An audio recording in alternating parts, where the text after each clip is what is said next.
That's funny. I know. Dan, did you see that this morning? I'm not here, so send it to me, please. All right, I'll send it to you from there. I'd appreciate it. And then I'll call me after the meeting. I will. Okay. So wait, Dan, good morning. Good morning, Mayor Gelber. Good morning, and welcome to Chamber Chat with Mayor Dan Gelber. I'm Robin Jacobs, Chair of the Miami Beach Chamber of Commerce. I'm privileged to co-host this morning's program with a dynamic duo, Chair-elect Aaron Tandy and our Treasurer, Stephen Krennick. I'd like to recognize past Chair of the Board, Michael Goldberg, Senior Vice President of Iberia First Horizon Bank, and to recognize and thank Iberia First Horizon Bank for their sponsorship. I want to thank Michelle Berger, Mayor Gelber's Chief of Staff, and Adrian Chamberlain, and of course, the incredible team at the Chamber for their efforts today and every day. And now it's my personal privilege to introduce the amazing and hardest working mayor in the United States, Mayor Dan Gelber. Can you hear me? Gelber, good morning. You can hear me okay? Yeah, are you in your office? Your office? Wow. Well, I can change that because I sort of like my, let's just go to my, so anyway, thanks for that introduction. Obviously, there's a lot of metrics that confirm I'm the hardest working mayor of the 30,000 mayors in, but thanks for that over the top introduction. Number one. Right. Anyway, so let's, I was going to talk about the budget. Yesterday, we just mentioned we did have an adverse ruling. The city's going to appeal and do all it can to vindicate its ability to control its liquor hours. We disagree with the court, but that's why they're appellate courts. So we'll see what happens in that going forward. What happens in the short term? The what? What happens in the short term? Well, typically what happens is you file a notice of appeal, which is generally an automatic stay of the order, unless there's an attempt to remove that, which may happen, in which case then the judge decides, or you move for an expedited appeal. So there's a couple different doors that are either available or not available, and the lawyers will figure that out. But I think that it's fair to say the city is going to be very vigorous in defense of its ordinance. So we'll, I guess, stay tuned. Some will play out today, and some will play out over the next few weeks. All right, so let's talk about. Supposed to be getting the budget online. Let's see if it showed up. I was going to talk today about our budget workshop, which I think is really the most important thing I think we do. And let's see, I don't see it. Adrian, if you're on, you're supposed to have sent me the budget. So the way it works is we do a sort of a workshop, and it's a public meeting, but not that many people show up or listen because it's really not, it's not even frankly videotaped. So you can show up or you can sort of listen at some point, but you're really not going to get much from it. It's not actually a vote on anything. It's just a sense of where we are. And John Woodruff and his staff do really an amazing job of laying out sort of where we are. In sort of overview, I would say this. We came out of this whole last year and a half. Without the federal government money, I think most places like ours would be really in difficult straits. But we got a good amount of money from the federal government, not just in reimbursement, but in the most recent, Biden economic initiative, and that's put us in pretty good stead. We got our preliminary property tax results, and we have been close to flatlining over the last few years. Our city and the adjacent cities of Bell Harbor and Bay Harbor, sometimes Aventura, those cities have slightly different fluctuations because a single building coming into the property tax rolls can change how they're doing because it adds an increase that is disproportionate because of the size of their city. But we got our assessment just recently, and it's pretty clear that we seem to be really just flatlining right now in terms of our property values. We expect that there'll be some additional items online, coming online, some bigger projects that are out there, but I don't think, that's when they come on, we're not certain about. So John basically indicated to us that we had a budget hole of about 6 million. And some of that will be covered by some things that are obviously available for us to use. And he also believes that that the things that he's been seeing in the marketplace suggest that over the next year, we may not have any of those issues again. So what we're basically doing is we're going to try to go forward with the budget that we have. We'll try to do a little bit of hemming what we're spending, but we shouldn't have much of a problem in terms of keeping our budget this year. What we have to be careful about is what happens next year, because the deficit, while it's not a huge deficit, he believes that over the next year or so we'll be able to, we'll be able to absorb it and continue, because there is an expectation that we're going to be getting more things online. And based on recent, as those of you in real estate know, it's been a hotter market than we had. So there is an expectation that we're going to be able to fill some of those, the operational hole in the budget, which is about 6 million, maybe a little less when you factor in some other things. Our millage rate continues to be about in the middle of the county in terms of cities, and much lower than it was in 2007 when it hit a high. And the GEO bond did very little to increase that in any way, because it's such a small little drop of debt. But I think what you're going to see for us is we're going to be a little careful about what we spend this year, and we're going to make sure that we don't have too many things that are recurring expenses. And for those of you who run businesses, we basically have a recurring expense chart and a capital expense chart, and we try to make sure that our recurring expenses are the ones that we can control, because a capital expense or a one-time expense, sometimes you find money for, but you don't have to worry about it every year. It's really the deficit and the recurring expenses that are a problem. And John seemed to think that although we have a very modest deficit coming out of COVID, he believed within a year or so it would reemerge. It would sort of stabilize, and it wouldn't be something to be overly concerned about, but we shouldn't obviously try to expand it. Now, there are a couple of things we want to do on the recurring side. I think we need to consider a large increase in policing, and I'm not sure. COP costs a little bit over 100,000 all in for each police officer's position. Well, we increased about 10 to 15 cops in the recently we did through a budget amendment. I think we may need more than that. I don't want to assume that the activity we've been seeing over the last 6 months is a phenomenon from COVID. I think it's got to be viewed as something we may be having to police permanently. At least we should assume that, even if it's not. And so I think we need more police. And I think Alina is looking at some of those. Off-duty obviously help a lot, but the problem with off-duty policing is you run out of your police officers. They take a lot of time. It can be very taxing, both from a financial but also a human point of view. So we don't want to do too much of that.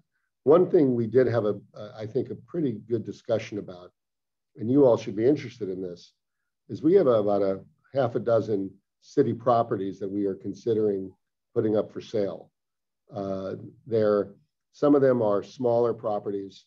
One of them, which I think is probably the biggest one, is the parking lot and current library site on 74th Street. It's an oceanfront 5-parcel site next to a park.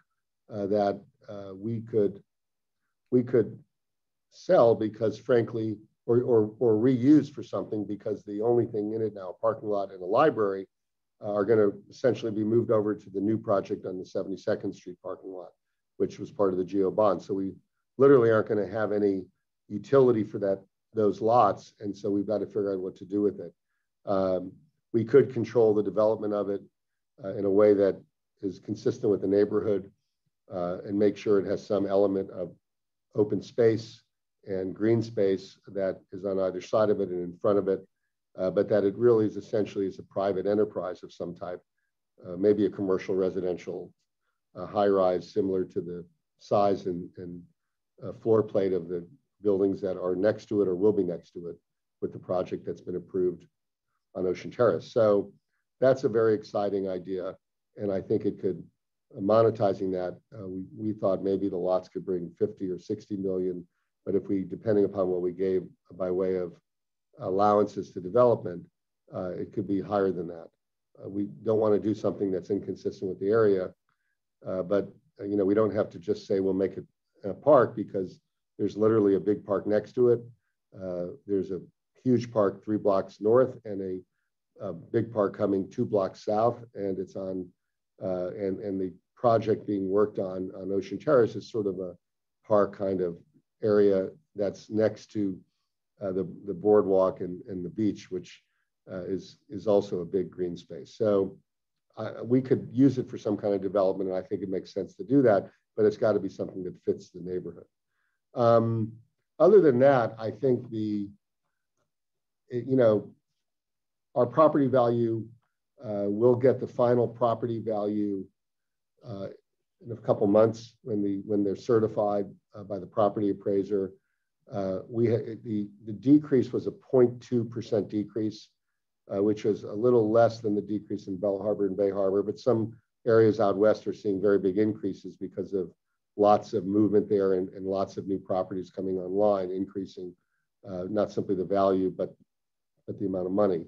So my expectation is that that's what it's going to be like when we get the final certified amount, but that there is a belief that it's going to have an upward trajectory in the next few years, such that whatever we're spending now, we might have a little bit of a breathing room on, but I don't think we should assume that, and I think we're going to budget that way.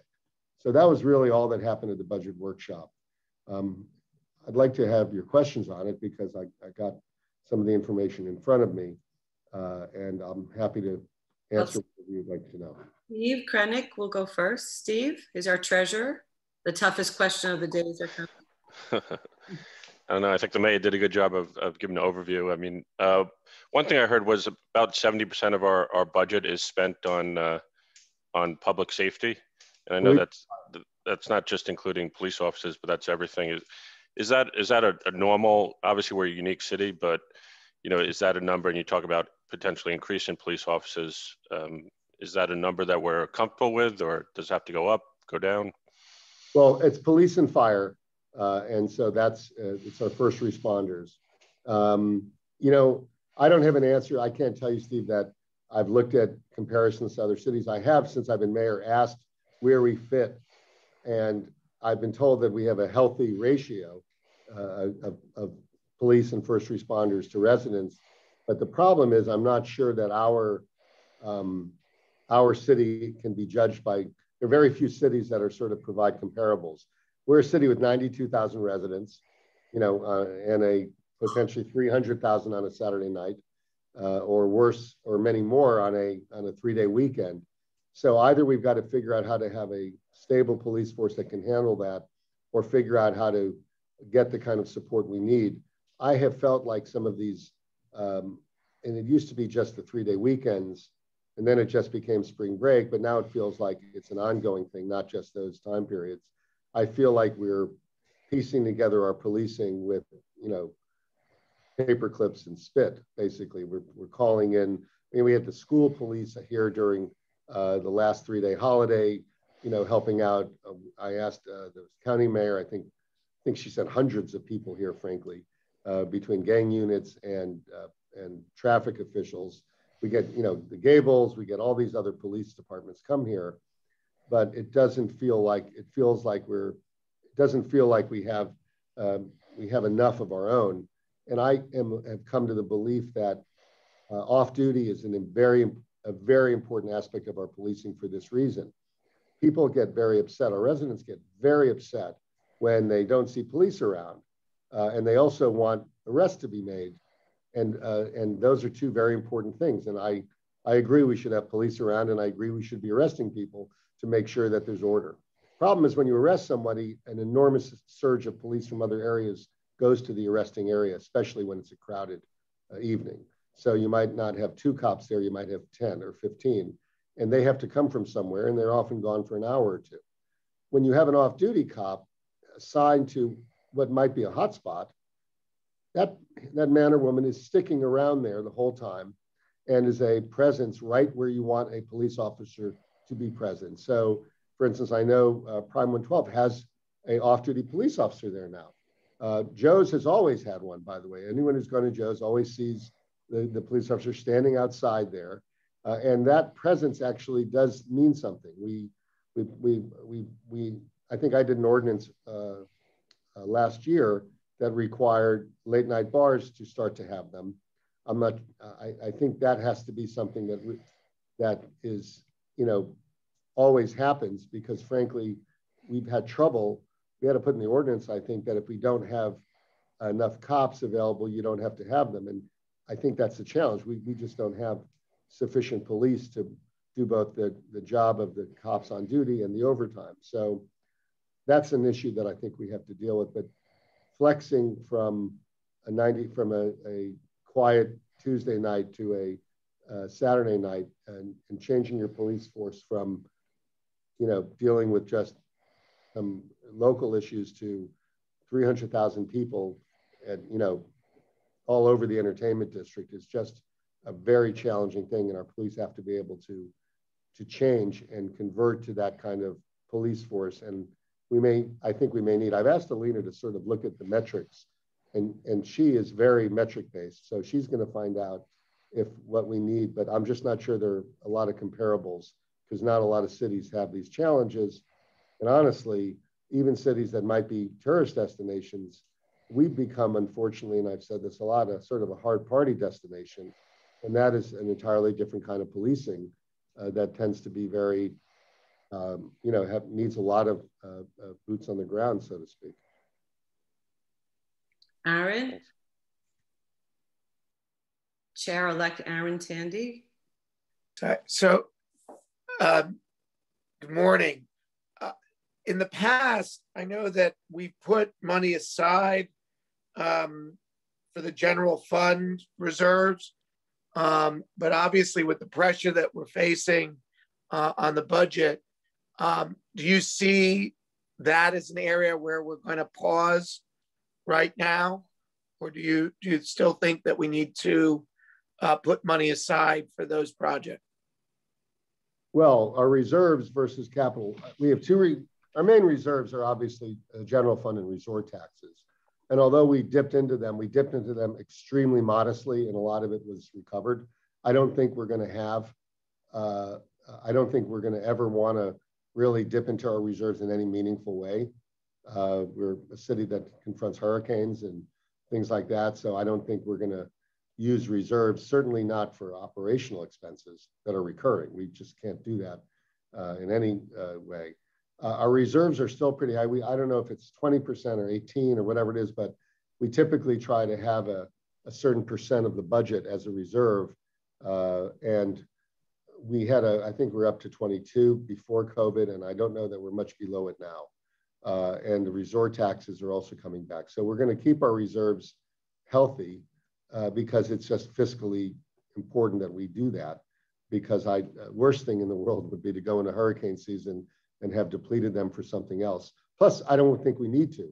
For instance, these properties, if we need, what we want to sell these properties for are for mostly capital expenditures. The biggest one might be the 72nd Street Geo Bond project. That's the parking lot and pool and park and fitness center and community center.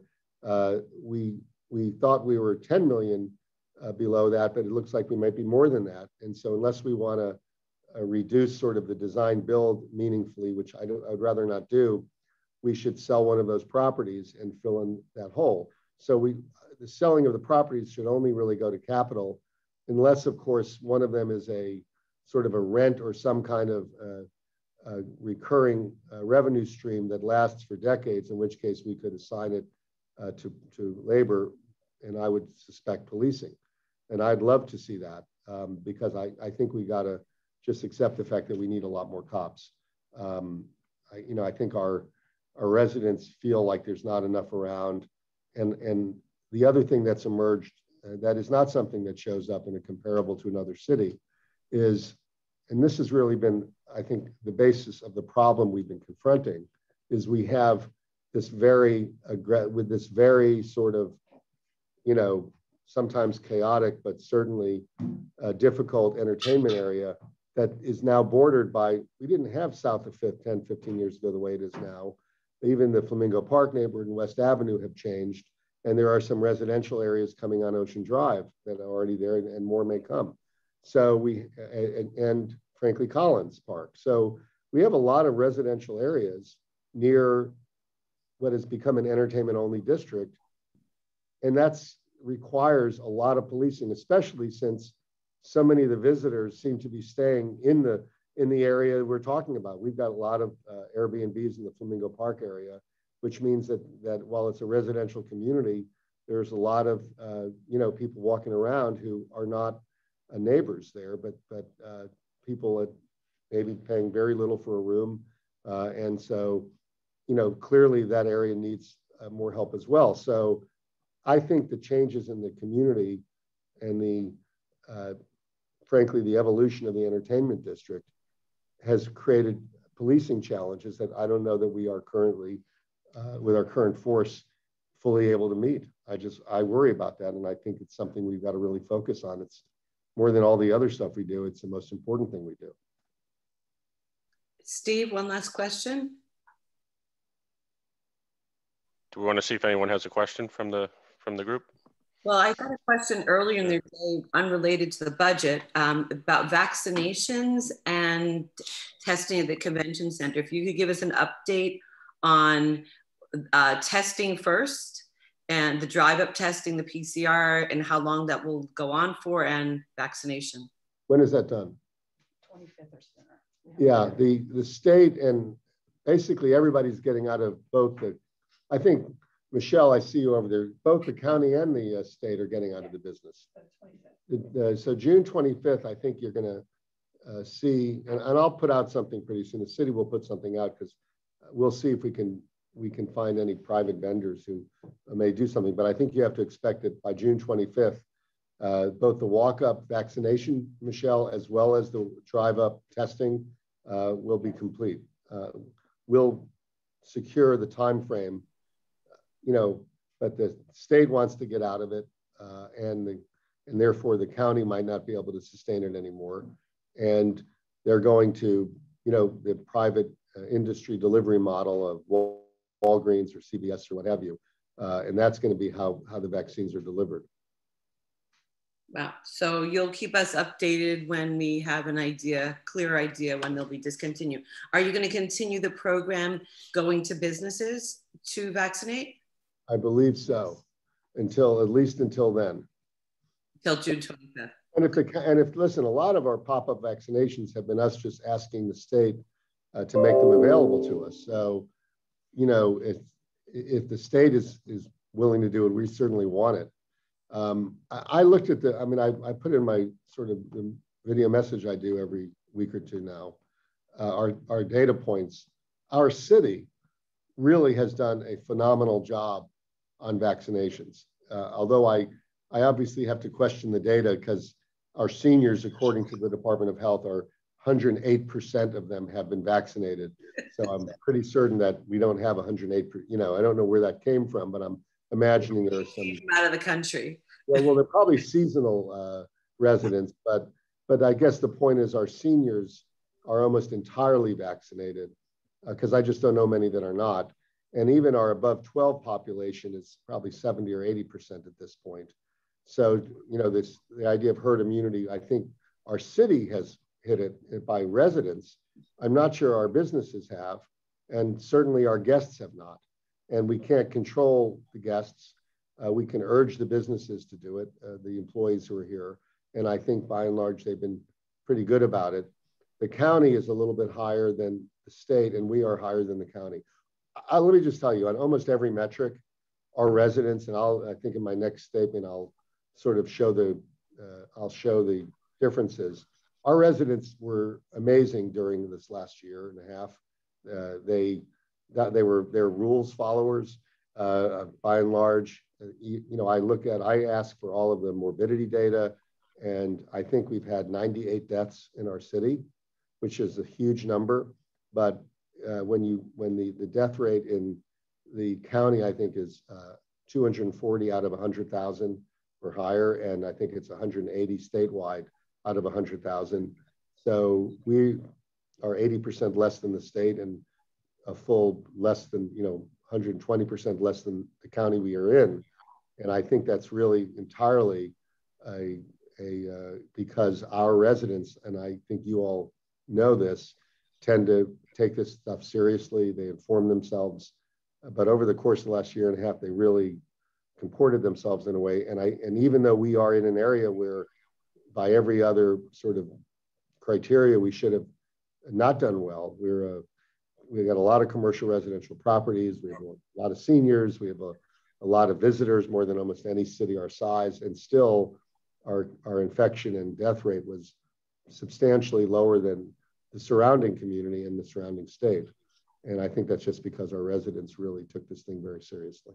It's also because your team, led by yourself, obviously, and Michelle Berger and the fire department, really got ahead of the vaccination program before other communities. So I think that really made it.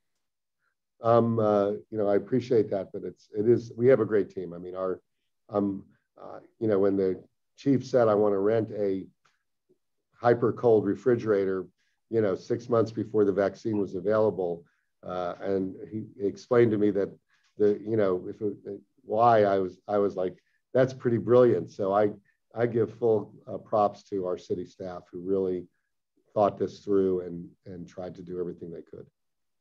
Yeah, and worked hand in hand with the business community. Yeah, you guys are great, by the way. And the vaccinations, honestly, whatever you can continue to do, it's been really you got some cute press. Shots. Maybe we'll throw some appetizers in too. So. No, I mean, and by the way, the businesses are really, I think, I went to my first movie Saturday night.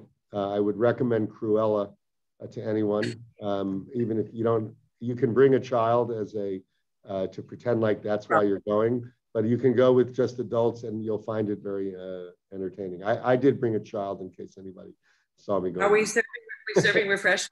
Did you bring Roxy also? They don't have the bar opened up at the Regal yet.